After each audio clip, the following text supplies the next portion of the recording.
Datang sedaya sederek ngaten nggih niki nerangake saderengipun keparenga nyuwun pangapunten mbok bilih enten rembah kula atur kala ingkang kirang nuju kondangan penggalih sedaya sedulur-sedulur sedaya ngaten nggih. Masalah nuwun sewu niki perlu kaweningan kula aturaken bab rimbaking megengan. Cara ning tatananing Jawi menika nuwun sewu saderengipun ulanipun siam menika tradisipun nyekar dhateng leluhur ngaten. Megengan niku lek sampunipun nyekar niku lujengan dhateng griya ta dhateng dalem niku slametanipun megengan. Megengan niku saka tembung megengan utawa ning megenging hawane nafsu. Muga-muga lantaran saking babakaning hawa sanga.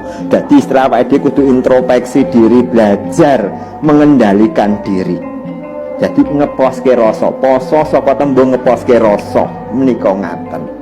Dadi lek diurai dipun jabaraken megengan utawa megengi hawa nafsu lantaran pos dipun lumantaring siam menika muga-muga awake dhewe iso ngrasakne kaya apa ta sejatine ibaratipun wong sewu nggih nalika ning siam wong sing kekurangan iki kaya piye rasane wong kaluwen upama wong ngelaki rasane piye muga-muga kuwi keneng damel pembelajaran niku ngaten jenenge poso ngeposke ngrasa. Terus awake dhewe iki ben iso ngrasakne lamun to seupama awake dhewe iki nandang kacingkrangan berarti lantaran poso iki iso malih berbagi kasih. Oh, nggih.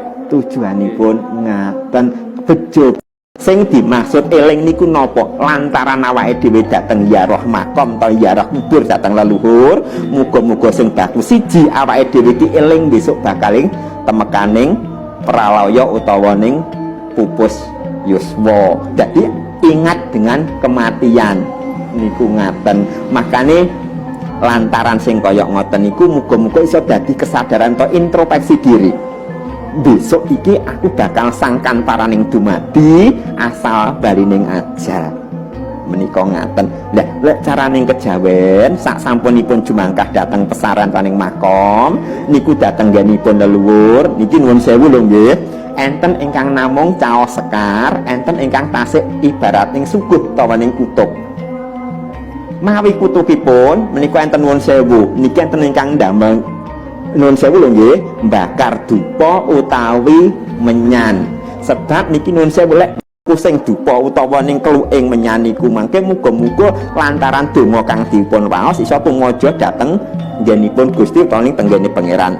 Cara ning kejawen nggih namung nggih sami dipun waosaken istilahipun nggih nuwun sewu nggih surat Fatihah, Ikhlas, Falak, Anas namung identik ngaten dene ditambahi dzikir sak pitunggalanipun nyumanggaken lumantar barokahing istilahipun surah Fatihah dalah ayating Quran. Muga-muga sedaya leluhur niku dipun ngapunten sedaya kelepatanipun saklagi gesang wonten ing alam donya lan dipun tampya ngamal ngilmu ibadahipun saklagi gesang alam donya ing pengajap pinaringana papan ingkang nikmat lah rahmat tinimbang donyanipun nggih menika swarga-swarganing Gusti menika ngaten. Niku lek identik nyekar. Dene mawi lujenganipun utawi megengan niki mbakar dupa utawi menyan.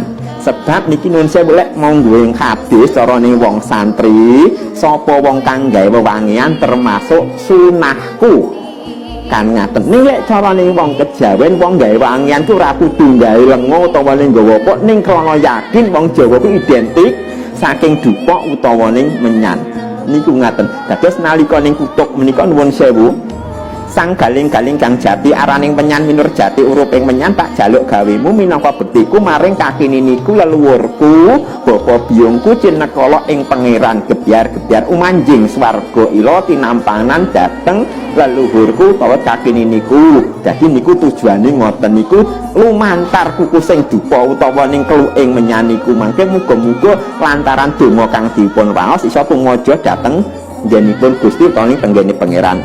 Cara ning kejawen nggih namung nggih sami dipun